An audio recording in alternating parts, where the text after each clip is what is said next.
important à mes yeux. C'est peut-être que j'ai vu de mieux cette année. Je me suis battu en tout cas pour avoir ce film-là, pour qu'on puisse le montrer au PIF en clôture cette année. Et je remercie énormément Universal Pictures de permettre cette première française du film. Merci à eux.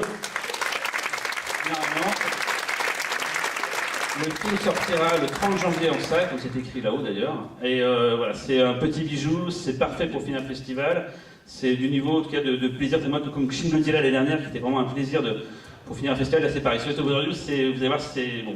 Je ne préfère pas trop en dire parce que j'ai déjà trop vendu la sauce, mais voilà. En tout cas, je vais laisser Fausto dire un petit mot comme d'habitude sur le film. Voilà. Il a trop vendu la sauce, tu es sûr? Je ne sais pas si c'est une expression qui existe, vendre la sauce en fait. C'est un festival, laissez-moi tranquille.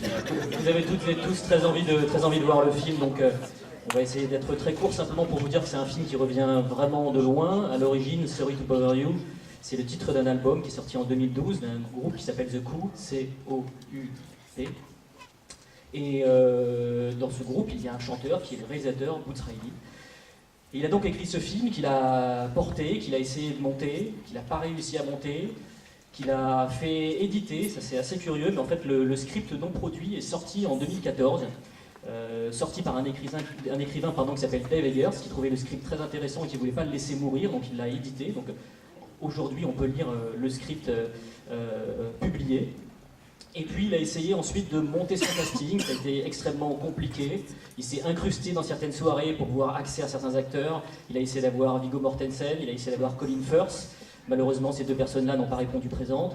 Il a essayé d'avoir ensuite Jordan Peele et aussi Donald Glover. Malheureusement, Jordan Peele était occupé sur Get Out et Donald Glover était occupé sur Solo, donc ça a été très très difficile. Il a quand même pu monter son casting. Il a tourné le film été 2017 pendant 28 jours. Il l'a monté pile au moment de Sundance. Et à Sundance, le film a été remarqué et acheté par une très grosse société de distribution qui s'appelle Annapurna, qui distribue notamment les films de Paul Thomas Anderson, les films de Catherine Bigelow, les films de David O. Russell, donc une très très grosse société. Et à partir de ce moment-là, le film a commencé à susciter l'intérêt et à créer un buzz assez important d'ailleurs. C'est clairement la sensation en fait indépendante américaine du moment. Et est-ce que le film est à la hauteur de la sauce que nous vend Cyril? Écoutez, je vous laisse seul juge. D'ailleurs, je voudrais remercier d'ailleurs Noémie qui était dans la salle, qui m'a beaucoup aidé pour qu'on puisse voir le film ce soir. Donc merci à toi Noémie, c'était quelque part ici. Toi. Et du coup, on va passer le carton suivant. Attention, qu'est-ce que c'est comme surprise? Mais moi je ne sais pas. Quel suspense! Ça marche mieux au répète. Hein. C'était comme l'année dernière, il va falloir retrouver les... Ah oui, putain, il n'y a pas de problème de sous-titrage cette année, vous inquiétez pas. Thierry, qu'est-ce que tu fous? Ah, voilà! Quelle surprise! Alors, il y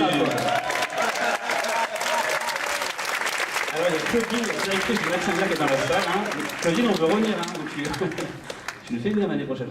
Donc voilà, bon c'est tout, on va vous laisser tranquille. Merci, bon film. Merci d'ailleurs à vous tous, applaudissez-vous parce que c'est vous qui avez fait que ce festival est un succès. On a été beaucoup plus nombreux que la dernière, malgré la séance de la journée d'hier. Et voilà, donc demain des rediffusions, mardi aussi, et nous on va se reposer. Allez, bon film.